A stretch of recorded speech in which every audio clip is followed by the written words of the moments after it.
নমস্কার বন্ধুরা, সতীশনাথ ফ্যামিলি কিচেনে আপনাদের সবাইকে স্বাগতম। আমার আজকের রেসিপিটি আশা করি আপনারা দেখেই বুঝে গেছেন। রেসিপিটি যদি আপনাদের ভালো লেগে থাকে তাহলে অবশ্যই একটা লাইক করে দেবেন, কমেন্ট করে জানাবেন। আর যদি চ্যানেলে নতুন বন্ধু হয়ে থাকেন তাহলে প্লিজ চ্যানেলটি সাবস্ক্রাইব করে পাশে থেকে যাবেন।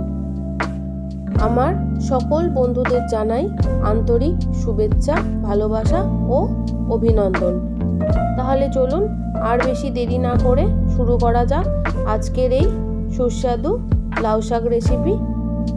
এখানে আমি লাউ শাকটা আগে থেকেই ভালো করে কেটে ধুয়ে রেডি করে নিয়েছি। ডাঁটাগুলো থেকে শোলগুলো ছাড়িয়ে নিয়েছি, নিয়ে পরিষ্কার করে নিয়েছি। সাথে নিয়েছি কিছুটা বিউলির ডালের বড়ি। এছাড়াও লাউ শাকটার জন্য আমি এখানে নিয়ে নিয়েছি বেশ কয়েক ধরনের সবজি।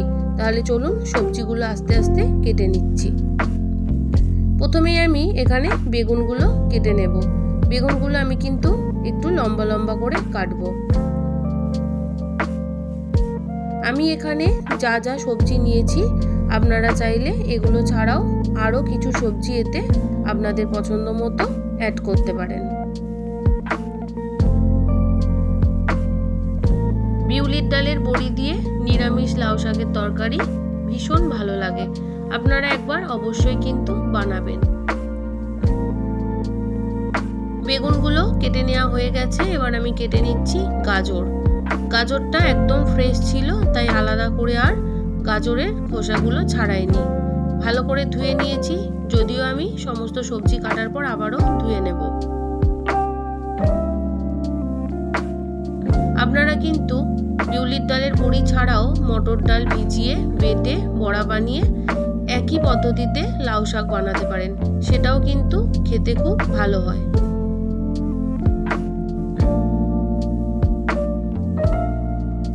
এবার আমি কিন্তু বিনসগুলো কেটে নিচ্ছি। খুব বেশি ছোট করছি না, আপনারা দেখেই বুঝতে পারছেন যে আমি একটু বড় সাইজের করেই কাটছি। সমস্ত বিনসগুলো কেটে নেওয়া হয়ে গেছে। এবার আমি শিম কেটে নেব। শিম আপনারা অনেকেই কাটতে জানেন, তবু আমি যারা নতুন বা জানে না তাদের জন্য একবার দেখিয়ে দিচ্ছি। ঠিক দুদিকের এই শিরগুলো ফেলে দিতে হয়, তবে একদম কচি শিমের কিন্তু না ফেললেও চলে। এবার শিমগুলো কেটে নেব। সমস্ত শিমগুলো কিন্তু আমি কেটে নিচ্ছি, একটু বড় বড় করেই কাটছি। সমস্ত সবজি কিন্তু আমি একটু বড় বড় সাইজে কেটে নিচ্ছি। শিমগুলো কাটা হয়ে গেছে। এবার আমি কেটে নিচ্ছি কুমড়ো। আপনারা অনেকেই আপনাদের মতো করে সুন্দর সুন্দর লাউ শাকের রেসিপি বানাতে জানেন, তবে বন্ধুরা আমি যেভাবে রেসিপিটা বানাই সেটাই আমি আপনাদের সাথে শেয়ার করছি।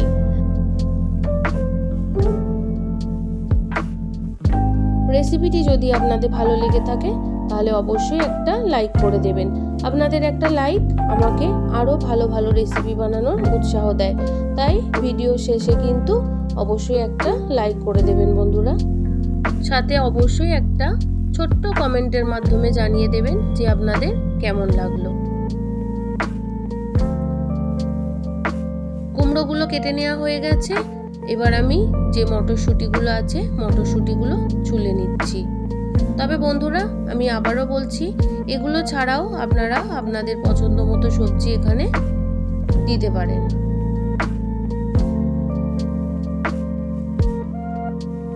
সমস্ত সবজিগুলো কেটে নিয়েছি বন্ধুরা।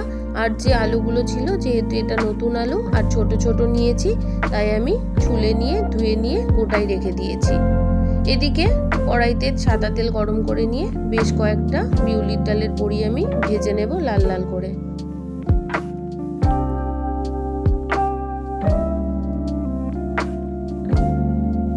বিউলির ডালের বড়িগুলো একটু লাল লাল করে ভাজলে কিন্তু খেতে খুব ভালো লাগে। বড়িগুলো ভেজে নেওয়া হয়ে গেছে। এবার আমি তুলে নেব। তুলে নেওয়া হয়ে গেছে। ওই তেলের মধ্যেই আমি ফোড়ন দিয়ে দিলাম 5 ফোড়ন। ফোড়ন একটু কড়া হয়ে গেলেই আগেই দিয়ে দেব আলু, সাথে দিয়ে দেব বিনস। যেই সবজিগুলো ভাজতে একটু সময় লাগে বেশি সেই সবজিগুলো আগে দিয়ে দেব। বিনসগুলো দেওয়া হয়ে গেছে, দিয়ে দিলাম গাজর আর সাথে দিয়ে দেব শিম। সমস্ত সবজিগুলো খুব ভালো করে ভেজে নেব। বন্ধুরা, এইটা কিন্তু 5 ফোড়ন ছাড়াও গোটা জিরে, কালো জিরে ফোড়ন দিয়েও করা যায়।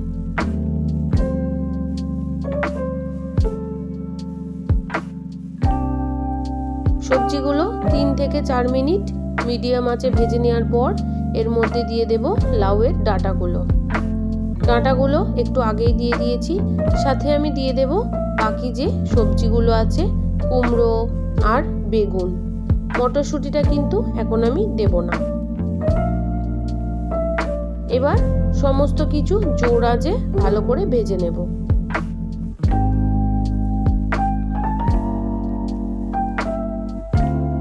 নানান রকম সবজি দিয়ে আর বিউলির ডালের বড়ি দিয়ে নিরামিষ লাউ শাক রেসিপি কিন্তু খুব ভালো হয়।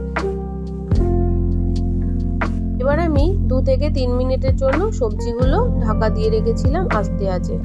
ঢাকনা খুলে নাড়াচাড়া করে দেব। সবজিগুলো একটু ভালো করে ভাজা হলে তবে তরকারিটা খেতে কিন্তু বেশি ভালো হয়। সবজিগুলো বেশ খানিকক্ষণ ভেজে নিয়েছি। এবার আমি কেটে রাখা পাতাগুলো দিয়ে দেব। পাতাগুলো কিন্তু দেখেই বুঝতে পারছেন খুব বেশি ছোট ছোট করে কাটিনি, একটু বড় বড় করেই কেটেছি। এবার আমি এর মধ্যে দিয়ে দিলাম পরিমাণ মতো নুন আর হলুদ। আমি কিন্তু এটা খুবই কম মশলায় বানাবো। এবার খুব ভালো করে মিশিয়ে দেব। শাকটা দেওয়ার পর কিন্তু আমি গ্যাসের ফ্লেমটা বাড়িয়ে রেখেছি। অল্প একটু নাড়াচাড়া করে নিয়ে ঢাকা দিয়ে দেব, যাতে শাকগুলো একটু নরম হয়ে যায়। শাকটা দেওয়ার পরে নুনটা দিলে কিন্তু শাকটা খুব তাড়াতাড়ি নরম হয়ে যায়। এবার আমি ঢাকনা খুলে দেখাচ্ছি, দেখুন কত সুন্দরভাবে শাকগুলো নরম হয়ে গেছে। তবে আমি কিন্তু মাঝে 2-1 বার নাড়াচাড়া করে দিয়েছিলাম। দিয়ে দিয়েছি 4 থেকে 5টা চেরা কাঁচা লঙ্কা, সাথে যে মটরশুঁটিগুলো ছিল সেটা, আর দিয়ে দিলাম ছোট চামচের 1.5 চামচের মতো জিরের গুঁড়ো। আর কোনো রকম মশলা কিন্তু আমি এতে ইউজ করব না। এবার খুব ভালো করে মিশিয়ে দেব।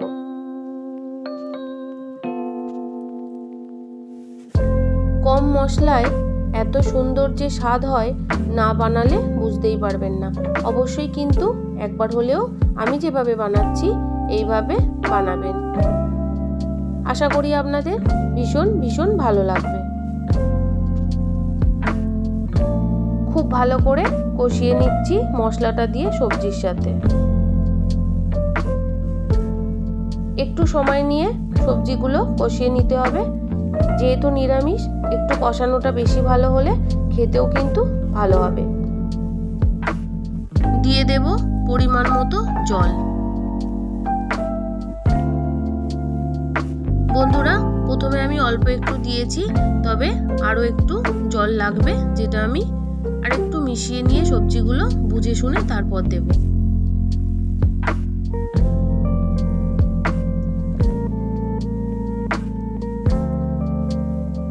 পরিমাণ মতো বাকি জলটুকু আমি দিয়ে দিলাম। এবার খুব ভালো করে মিশিয়ে নিয়ে ঢাকা চাপা দিয়ে দেব 10 মিনিটের জন্য আস্তে আঁচে, যাতে সমস্ত শাকগুলো আর ডাঁটা সবজি সেদ্ধ হয়ে যায়। ঢাকনা খুলে দিয়ে দেব ভেজে রাখা বড়ি। আপনারা কারা কারা বিউলির ডালের বড়ি দিয়ে লাউ শাকের তরকারি খেতে পছন্দ করেন, অবশ্যই কিন্তু কমেন্ট করে জানাবেন। এবার খুব ভালো করে মিশিয়ে দেব। যেহেতু শাক একটু মিষ্টি মিষ্টি খেতে ভালো লাগে, তাই আমি দিয়ে দিলাম একটু চিনি। তবে যারা চিনি পছন্দ করেন না তারা একটু গুড় দিতে পারেন। আর একদমই যারা তরকারিতে মিষ্টি পছন্দ করেন না, তাহলে চিনি বা গুড় তাদের কোনোটারই দেওয়ার দরকার নেই। খুব ভালো করে মিশিয়ে দেওয়া হয়ে গেছে। তরকারিটা যাতে একটু মাখা মাখা হয় তার জন্য খুন্তি দিয়ে আমি একটু সবজি ঘাঁটা ঘাঁটা করে দিয়েছি। তাহলে বন্ধুরা, তৈরি হয়ে গেল দারুণ স্বাদের নিরামিষ লাউ শাক রেসিপি। ভালো লাগলে অবশ্যই একটা লাইক করে দেবেন। আমার সাথে এতক্ষণ থাকার জন্য আপনাদের সবাইকে ধন্যবাদ।